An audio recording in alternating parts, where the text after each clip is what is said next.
निष्ठा ऑनलाइन प्रशिक्षण में आप सभी का स्वागत है। आज द्वितीय मॉड्यूल, जिसका शीर्षक है स्वस्थ विद्यालय वातावरण बनाने के लिए व्यक्तिगत सामाजिक योग्यता विकसित करना, के अंतर्गत हम सभी इस बात पर चर्चा करेंगे कि विद्यालय में व्यक्तिगत सामाजिक योग्यता के पोषण के अवसर कौन कौन से हो सकते हैं।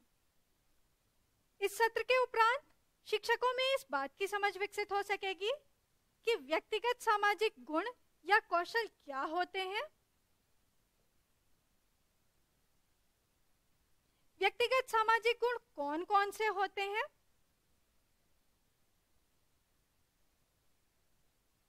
इसके साथ साथ शिक्षकों में इस बात की समझ भी विकसित हो सकेगी कि विद्यालय में व्यक्तिगत सामाजिक गुणों का पोषण हम किस प्रकार से कर सकते हैं। तो आइए सबसे पहले जानते हैं कि व्यक्तिगत सामाजिक गुण क्या होते हैं। हम सभी जानते हैं कि विद्यालय विद्यार्थियों के जीवन में एक महत्वपूर्ण स्थान रखता है, विशेष रूप से वहां बिताए जाने वाले वर्षों की संख्या को देखते हुए।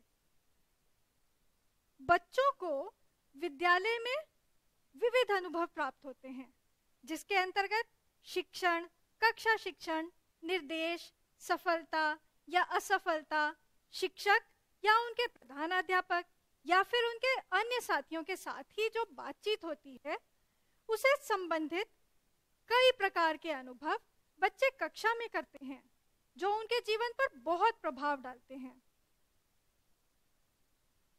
विद्यालय का वातावरण बच्चों के लिए उनके व्यक्तिगत सामाजिक गुणों को विकसित करने के लिए एक संदर्भ बनाता है, जो उनके जीवन के सभी पहलुओं में उनके अधिगम और व्यवहार को प्रभावित करता है। तो इस प्रकार से हम ये कह सकते हैं कि व्यक्तिगत सामाजिक कौशल वे क्षमताएं हैं जिन्हें बच्चों को स्वयं की देखभाल करने और दूसरों के साथ बातचीत व संवाद करने के लिए हम विकसित कर सकते हैं। आइए अब जानते हैं कि व्यक्तिगत सामाजिक गुणों के कौन कौन से प्रकार होते हैं। बच्चों के सीखने सिखाने की प्रक्रिया में भावना एक बहुत महत्वपूर्ण स्थान रखती हैं, जैसे उनका शिक्षा की ओर क्या दृष्टिकोण है और वे क्या सीखते हैं। सकारात्मक भावनाएं जैसे खुशी, उत्साह आदि प्रेरणा को बढ़ाती हैं और अधिगम और प्रदर्शन को सुविधाजनक बनाती हैं।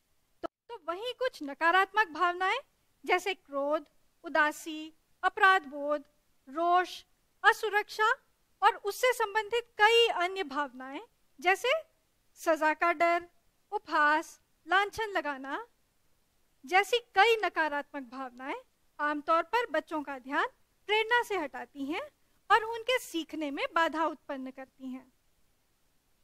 इसलिए हमें यह समझना बहुत जरूरी है कि बच्चे भावनाओं के साथ में कक्षा में आते हैं और अपने विद्यार्थी जीवन के बारे में कुछ पूर्वाग्रह रखते हैं। बच्चों को सुरक्षित और स्वीकृत महसूस कराने के लिए सकारात्मक कक्षा का वातावरण को हमें बढ़ावा देना बहुत जरूरी है। जब हम यह दर्शाते हैं कि हम बच्चों को जानने और उनकी मदद करने में रुचि रखते हैं, उनका ध्यान रखते हैं, तो बच्चे न केवल भावनात्मक रूप से सुरक्षित महसूस करते हैं, बल्कि अपने दिन प्रतिदिन के व्यवहार में ऐसे गुणों को दोहराने की भी कोशिश करते हैं। जब हम व्यक्तिगत सामाजिक गुणों के प्रकार की बात करते हैं, तो हम यह देख सकते हैं कि हम विद्यालय के अंदर बच्चों में कुछ गुणों का विकास करते हैं, जैसे सत्यवादिता, किसी चीज को सकारात्मक ढंग से देखने का बच्चों का नजरिया, बच्चों में आत्मनियंत्रण। इसके साथ साथ जब हम बच्चों को छोटे छोटे कार्य उन्हें कक्षा में देते हैं, तो वहां हम बच्चों के अंदर दायित्व बोध का विकास करते हैं। इसके साथ साथ कक्षा में दूसरे बच्चों के कार्यों को स्वीकार करना, और जब बच्चे दूसरे बच्चों के कार्यों को स्वीकार करते हैं, तो वहां बच्चे दूसरों के कार्य को सम्मान देना सीखते हैं। और इस पूरी प्रक्रिया के दौरान जब बच्चे किसी के कार्य को स्वीकारते हैं, किसी को सम्मान देते हैं, किसी के कार्य को सम्मान देते हैं, तो बच्चे मृदुभाषी बनते हैं। और साथ ही साथ उनमें संवेदनशीलता के गुण भी विकसित होते हैं। जब बच्चे समूहों में कक्षा में कार्य कर रहे होते हैं तो वो अपने साथियों के प्रति सहानुभूति पूर्वक कार्य करना सीखते हैं। जहां उन्हें सहयोग की जरूरत होती है या जहां उनके साथियों को सहयोग की जरूरत होती है, वहां वे एक दूसरे को सहयोग करना सीखते हैं। और इस दौरान बच्चे अपने साथियों की देखभाल के गुण भी विकसित करते हैं, क्योंकि बच्चे समूहों में कार्य कर रहे होते हैं तो एक दूसरे से जुड़ाव महसूस करते हैं। और बच्चों का यह जुड़ाव उन सभी लोगों के बीच जो उनके साथी बच्चे हैं या जो उनके सहपाठी हैं, उनकी देखभाल के लिए भी उन्हें प्रेरित करता है। जब बच्चे इस तरह से समूहों में कार्य करते हैं और इन सभी गुणों को कक्षा में विकसित कर पाते हैं तो उनमें आत्मविश्वास भी हम विकसित कर सकते हैं। तो हम ये कह सकते हैं कि हम विद्यालय में इन सभी व्यक्तिगत सामाजिक गुणों का विकास अलग अलग तरीके से कर सकते हैं। और हम ये देखते हैं कि जिस तरह से हम इन गुणों का जब विकास करते हैं बच्चों में, तो हम कई तरह के ऐसे कार्य बच्चों के साथ करवाते हैं कक्षा में, जो कि बच्चों में इन व्यक्तिगत सामाजिक गुणों का विकास करने में सहायक होती हैं। आइए अब एक गतिविधि देखते हैं जिसको हम बच्चों के साथ कक्षा में भी करवा सकते हैं। इस गतिविधि के माध्यम से हम बच्चों के अंदर संवेदनशीलता विकसित कर सकते हैं। तो इसके लिए हमें क्या तैयारी करनी होगी, आइए ये जानते हैं। हमें इसके लिए कुछ भावनाओं की 2 अलग अलग सूचियां बनानी होंगी। साथ ही हमें यह भी ध्यान रखना है कि इन दोनों सूचियों में जो भावनाएं हैं वो एक दूसरे से मेल ना खाएं, यानी कि पहली सूची की भावनाएं दूसरी सूची से मेल ना खाएं, क्योंकि हमें कक्षा को 2 समूहों में बांटना है। और इसके साथ साथ प्रत्येक समूह को हम एक एक सूची देंगे। प्रत्येक समूह को एक एक सूची देने के बाद हम उनसे कहेंगे कि प्रत्येक समूह बारी बारी से सूची में दी गई भावनाओं को अपने चेहरे के हाव भाव और गैर शाब्दिक भाव भंगिमाओं के द्वारा उन्हें प्रदर्शित करेगा। यहाँ ध्यान देने वाली बात यह है कि जब एक समूह उस सूची में से किसी एक भावना को अपने चेहरे के हाव भाव से प्रदर्शित करेगा तो दूसरे समूह को बताना होगा कि किस भावना का प्रदर्शन वहां किया जा रहा है। यदि दूसरे समूह ने सही उत्तर दिया तो उसे 1 अंक दिया जाएगा। इसी तरह से यह प्रक्रिया आगे बढ़ती जाएगी और दोनों समूह इस तरह से भावनाओं को प्रदर्शित करेंगे। जिस समूह के अंक ज्यादा होंगे वह समूह विजेता होगा। आइए अब जानते हैं कि हम विद्यालय में व्यक्तिगत सामाजिक गुणों का विकास कहां-कहां कर सकते हैं। यहां हम यह देख सकते हैं कि विद्यालय में व्यक्तिगत सामाजिक गुणों का विकास हम पाठ्यक्रम के माध्यम से करते हैं। इसके साथ साथ कुछ ऐसी विद्यालयी गतिविधियां होती हैं जिनके माध्यम से हम बच्चों में व्यक्तिगत सामाजिक गुणों का विकास करते हैं। साथ ही साथ उच्च प्राथमिक स्तर पर भी हम बच्चों के अंदर व्यक्तिगत सामाजिक गुणों का विकास करते हैं। लेकिन जब हम उच्च प्राथमिक स्तर पर बच्चों के अंदर व्यक्तिगत सामाजिक गुणों का विकास करते हैं तो वहां हम पूर्व व्यावसायिक शिक्षा की बात करते हैं। तो आइए अब जानते हैं कि यह व्यक्तिगत सामाजिक गुण जो हैं वो हमें कहां-कहां दिखाई देते हैं। विद्यालय में जब विद्यार्थी समूह में काम करते हैं तो उनके विभिन्न पृष्ठभूमि और अद्वितीय अनुभव व्यक्तिगत विशेषताओं, रुचि और क्षमताओं के साथ अपने व्यक्तिगत सामाजिक गुणों के विकास में योगदान करती हैं। व्यक्तिगत और सामाजिक क्षमता विद्यार्थियों को आत्मविश्वास से परिपूर्ण व्यक्ति बनने में सहायता करती है, जिससे बच्चे अपने जीवन के पहलू में उचित निर्णय लेने में सक्षम बनते हैं। यहाँ हम ये देख सकते हैं कि पाठ्यक्रम और विद्यालयी गतिविधियां हम किस प्रकार से व्यक्तिगत सामाजिक गुणों का विकास कर सकते हैं। जैसे जब हम विज्ञान विषय की बात करते हैं तो विज्ञान विषय के माध्यम से हम बच्चों में खोज, अन्वेषण और समूह कार्य की प्रवृत्ति विकसित कर सकते हैं। और बच्चे इस खोज और अन्वेषण को जब आगे के वर्षों में बढ़ते हैं तो वो अपने जीवन में उतारने का प्रयास करते हैं। सामाजिक विज्ञान की अगर हम बात करें तो बच्चों के अंदर जिम्मेदारी, निर्णय लेने की क्षमता विकसित कर पाते हैं। क्यों? क्योंकि बच्चे यहाँ पे समूहों में कार्य कर रहे होते हैं, अपने परिवेश से जुड़ रहे होते हैं और परिवेश की समस्याओं के बारे में बातचीत करते हैं समूहों में, तो उनके अंदर निर्णय लेने की क्षमता विकसित होती है। खेल की बात करें तो यहाँ बच्चों में स्व अनुशासन आता है, टीम भावना का विकास होता है और साथ ही साथ खेल भावना भी बच्चों में विकसित होती है। जब हम कला की बात करते हैं तो कला में कार्य करते समय बच्चों में धैर्य आता है, सृजनात्मक क्षमताएं विकसित होती हैं और साथ ही साथ जब बच्चे समूहों में कार्य कर रहे होते हैं तो उनमें टीम भावना विकसित होती है। वहीं अगर हम भाषा की बात करें तो भाषा के माध्यम से बच्चे संप्रेषण कौशल विकसित कर पाते हैं, समूहों में कार्य कर पाते हैं, साथ ही साथ एक दूसरे की भावनाओं को समझ पाते हैं। इस तरह कुछ कार्य बच्चे भाषा के अंतर्गत करते हैं। वहीं अगर हम शारीरिक शिक्षा की बात करें तो शारीरिक शिक्षा के अंतर्गत बच्चों में विश्वसनीयता के गुण विकसित होते हैं, बच्चे स्वास्थ्य के प्रति जागरूक होते हैं, सहिष्णु बनते हैं और साथ ही साथ ईमानदारी के भाव भी उनमें हम विकसित कर पाते हैं। पाठ्यक्रम के माध्यम से व्यक्तिगत सामाजिक गुणों का पोषण हम संज्ञानात्मक विकास के साथ साथ व्यक्तिगत सामाजिक क्षमता के विकास के लिए स्थान प्रदान करके कर सकते हैं। हमें इन क्षेत्रों का अवलोकन करने की आवश्यकता है। शिक्षा सामग्री को बच्चों के साथ में प्रयोग करने के दौरान कुछ गुणों के विकास को उजागर करने वाली शिक्षण अधिगम प्रक्रियाओं के माध्यम से हम पाठ्यक्रम को आगे बढ़ा सकते हैं। जैसे पाठ्यपुस्तकों में विज्ञान और सामाजिक विज्ञान में दी गई गतिविधियों को यदि बच्चों के समूह बनाकर संचालित किया जाए तो बच्चों में निर्णय लेने की और समूह निर्माण की क्षमता मजबूत होती है। स्वास्थ्य, खेल, शारीरिक शिक्षा, कला शिक्षा, कुछ अन्य पाठ्यक्रम क्षेत्र भी हैं जो इन गुणों के विकास में महत्वपूर्ण योगदान देते हैं। इसको हमने अभी पाठ्यक्रम के अंतर्गत देखा भी था, जहां हमने इन सभी गुणों के बारे में बात की थी कि किस तरह से हम अलग अलग विषयों से बच्चों के अंदर व्यक्तिगत सामाजिक गुणों का विकास कर सकते हैं। तो आइए अब बात करते हैं विद्यालयी गतिविधियों की। विद्यालय की विभिन्न गतिविधियों के माध्यम से व्यक्तिगत सामाजिक गुणों का पोषण हम अपनी कक्षा में या सुबह की सभा में, यानी कि जो हमारी प्रार्थना सभा है, उसके माध्यम से करते हैं।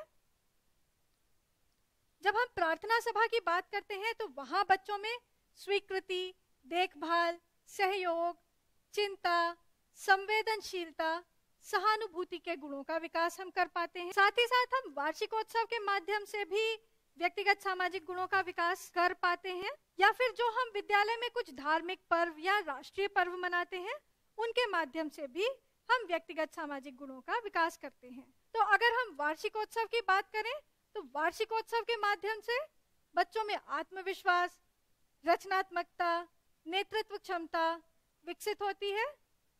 वहीं जब हम विद्यालय में पर्व मनाते हैं, चाहे वो राष्ट्रीय पर्व हो या धार्मिक पर्व हो, इन पर्वों के माध्यम से बच्चों में राष्ट्रीयता और नैतिकता के गुणों का विकास करते हैं। मध्याह्न भोजन जो हमारे विद्यालय का एक नियमित कार्यक्रम है, इसके माध्यम से हम बच्चों के अंदर स्वच्छता, सामंजस्य, सेवा भाव और परोपकार की भावनाएं विकसित कर सकते हैं। इसी तरह से हम कुछ क्लब बनाते हैं अपने स्कूलों में, जैसे कि यूथ क्लब की अगर हम बात करें तो यूथ क्लब के माध्यम से बच्चों में नेतृत्व क्षमता, टीम भावना, दृढ़ संकल्प को हम विकसित कर पाते हैं।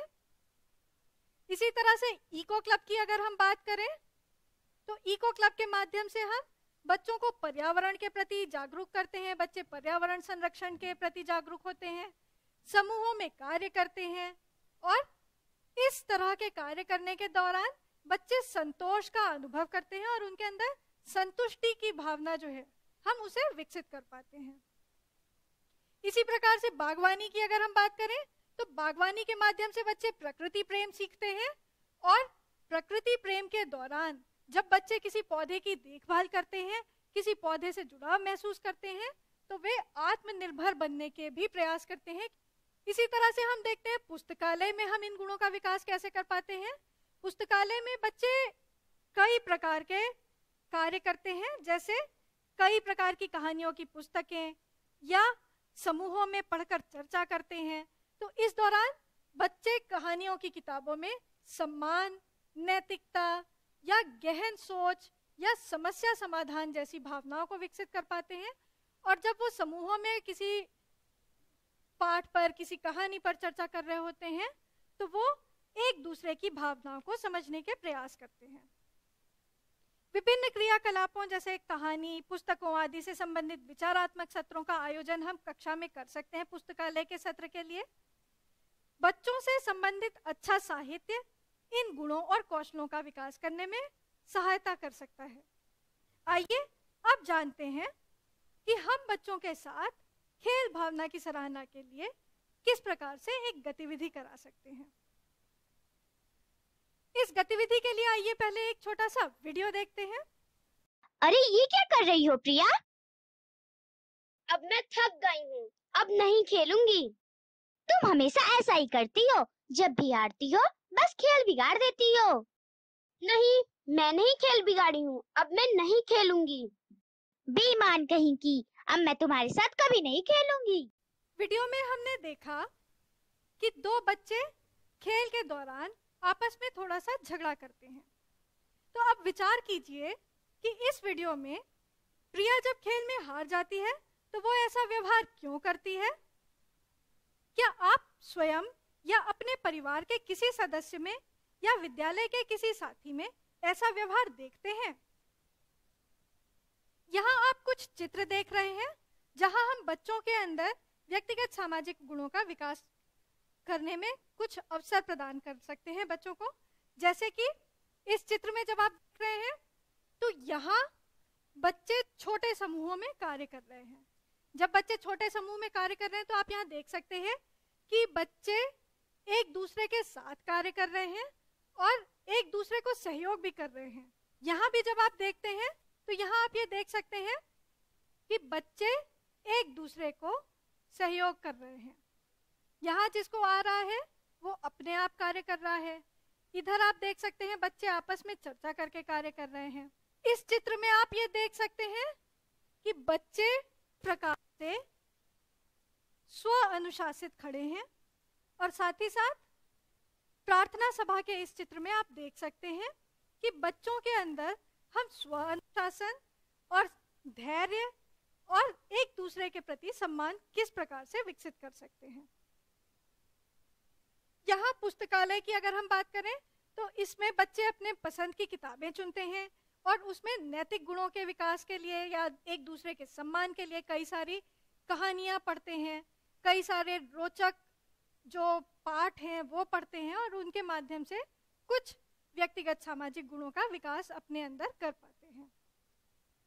बच्चे जब पुस्तकालय में अपने पसंद की किताबों का चयन करके पुस्तक को पढ़ते हैं तो इस दौरान उनके अंदर हम कुछ ऐसे गुणों का विकास करते हैं जैसे कि पठन क्षमता का विकास, दया, सहानुभूति, विनम्रता, सम्मान, नैतिक गुणों का विकास हम इन पुस्तकों के माध्यम से करते हैं, क्योंकि पुस्तकों में उन्हें बहुत सारी ऐसी कहानियां मिलती हैं जो उन्हें इन गुणों का पोषण करने में मदद करती हैं।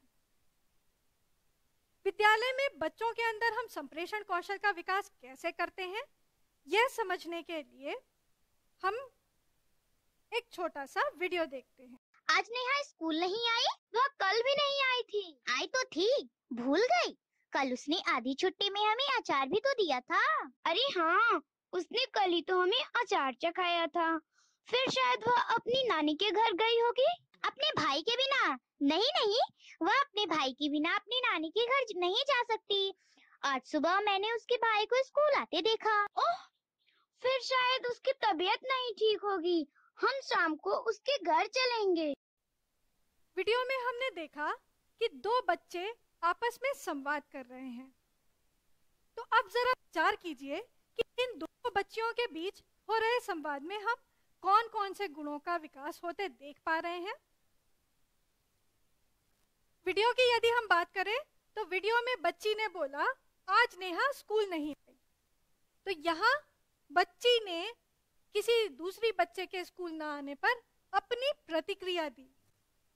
तभी जो दूसरी बच्ची है वो बोलती है आई तो थी, भूल गई।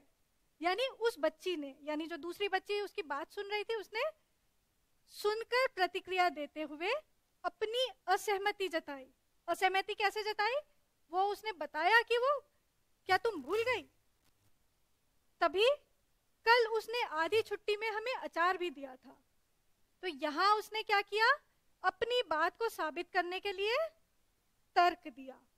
तो हम देख सकते हैं प्रतिक्रिया दी, असहमति जताई और तर्क दिया। तभी जो पहली बच्ची थी वो बोलती है अरे हाँ, उसने कल ही तो हमें अचार चखाया था। अब यहाँ बच्चे क्या कर रहे हैं?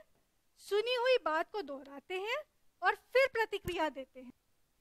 ऐसा होने के बाद बच्ची फिर बोलती है फिर शायद वो अपनी नानी के घर गई होगी। तो यहाँ क्या हुआ? यहाँ बच्चे ने सोचने के लिए बातचीत का प्रयोग किया और साथ ही साथ अनुमान लगाया। अनुमान कैसे लगाया? कि उसने सोचा शायद वो नानी के घर गई होगी। तभी दूसरी बच्ची बोलती है अपने भाई के बिना? नहीं नहीं, वो अकेले तो कभी अपनी नानी के घर नहीं जाती। अब अगर हम इस वाक्य को देखें तो हम ये कह सकते हैं कि यहाँ बच्ची ने अपने पूर्व ज्ञान का प्रयोग करते हुए एक तर्क दिया और फिर असहमति जताई। यानी इस छोटे से वाक्य में आपको ये 3 क्रियाएं बच्चों के माध्यम से होती दिख रही हैं। तभी बच्ची कहती है फिर शायद उसकी तबीयत ठीक नहीं होगी। अब अगर हम इस वाक्य को देखें तो बच्चे ने बातचीत के सभी पहलुओं को ध्यान में रखते हुए क्या किया? निष्कर्ष निकाला। और इस वाक्य के बाद फिर वो कहती है कि फिर ठीक है, हम उसके घर चलेंगे। यानी वहां उसने सहानुभूति जताई, उसने चिंता जताई, संवेदनशीलता जताई, तभी वो उसके घर जाने की बात कर रही थी। बच्चों के सभी गुणों को हम विद्यालय में देख सकते हैं, क्योंकि बच्चे जब इन सभी गुणों का विकास कर रहे होते हैं तो हम उनको उनकी बातचीत के माध्यम से, उनके संवाद के माध्यम से देख सकते हैं। क्योंकि एक बच्चा दूसरे बच्चों से जुड़ाव महसूस करता है और उसके बारे में चिंतित होता है, संवेदनशील होता है या फिर सहानुभूति रखता है। आइए अब जानते हैं व्यावसायिक शिक्षा के माध्यम से सामाजिक और व्यक्तिगत गुणों का पोषण करने के बारे में। जब हम पूर्व व्यावसायिक शिक्षा के माध्यम से व्यक्तिगत सामाजिक गुणों के पोषण की बात करते हैं तो हम सभी यह जानते हैं कि 6ठी कक्षा से शुरू होने वाली व्यावसायिक शिक्षा पर आजकल बहुत जोर दिया जा रहा है। इसके तहत विद्यालयों को कुछ उत्पादक कार्य गतिविधियों की पहचान करने और इसे गणित, विज्ञान आदि के साथ एकीकृत करने की जरूरत है। जैसे इतिहास पढ़ाते समय हम अक्सर बच्चों को संग्रहालय, विभिन्न स्थानों पर जो स्मारक हैं, यानी जो हमारे विभिन्न स्थान हैं, उन पर जो स्मारकों की अवधारणाएं हैं उनके ऊपर विचार करवा सकते हैं। और बच्चों को पढ़ाते समय हम यात्रा या पर्यटन को व्यावसायिक शिक्षा क्षेत्रों में प्रस्तुत कर सकते हैं।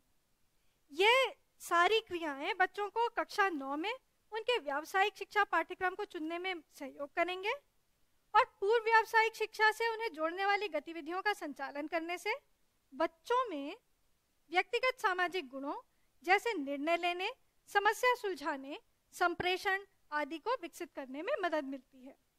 तो इस प्रकार से हम ये देख सकते हैं कि जो हमारे पूर्व व्यावसायिक शिक्षा है वो समस्या समाधान के गुणों पर कार्य करती है, बच्चों में निर्णय लेने की क्षमता विकसित करती है, संप्रेषण कौशल विकसित करती है, बच्चों को रचनात्मक बनाती है और विश्लेषण करने के जो गुण हैं वो भी बच्चों में विकसित होते हैं। यदि हम संप्रेषण, कक्षा प्रबंधन और उचित अनुशासन तकनीकों में कुशल हैं तो हम एक सकारात्मक अधिगम माहौल बना पाते हैं। हालांकि हमारा विषय क्षेत्र से अच्छी तरह परिचित होना भी बहुत जरूरी है, क्योंकि विद्यार्थियों को समझाने के लिए आवश्यक अवधारणाओं को हमें उनके सामने प्रस्तुत करने में सक्षम होना चाहिए। अपने प्रभावी संप्रेषण कौशल के माध्यम से हम बच्चों को सार्थक और प्रभावी ढंग से संवाद करना सीखने में मदद करते हैं। व्यक्तिगत सामाजिक गुणों को पहचानने और प्रदर्शित करने से हम विद्यालय में बच्चों और अन्य लोगों के साथ अधिक सहायक और उत्साहजनक तरीके से पारस्परिक क्रिया करते हैं और व्यवहार संबंधी दिशा निर्देश निर्धारित करते हैं। इसलिए हमें अपनी दक्षता और कौशल के माध्यम से बच्चों में भी इसे बढ़ावा देना चाहिए। आशा है आज का सत्र आप सभी के लिए उपयोगी रहा होगा। मिलते हैं अपने अगले सत्र में। तब तक के लिए आप घर पर रहें, सुरक्षित रहें और स्वस्थ रहें। आज का सत्र इतने ध्यान से सुनने के लिए आप सभी को बहुत बहुत धन्यवाद।